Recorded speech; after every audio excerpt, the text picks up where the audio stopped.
السلام علیکم، آپ دیکھ رہے ہیں پاک ایکسکلوسیو ٹی وی۔ اگر آپ نے میرے چینل کو سبسکرائب نہیں کیا تو ضرور کریں، اس سے میری حوصلہ افزائی ہوگی۔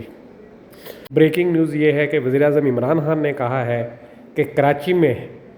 قائم ہونے والا شوکت خانم ہسپتال اگلے سال کے آخر تک مکمل ہو جائے گا اور یہ ہسپتال لاہور اور پشاور کے ہسپتالوں سے بہت بڑا ہوگا اور اس میں ہر سال ہزاروں مریضوں کا مفت علاج ہوگا، جس طرح شوکت خانم لاہور اور پشاور میں کیا جا رہا ہے۔ عمران خان نے کہا کہ اس کے بعد انشاءاللہ وہ پاکستان بھر میں مزید ہسپتال بنانے کے لیے بھی کام کریں گے اور جس طرح پرائیویٹ شعبے میں شوکت خانم ہسپتال کام کر رہا ہے، ان کی کوشش ہے کہ سرکاری ہسپتال بھی اسی معیار کا علاج کریں اور اس طرح کا کام کریں۔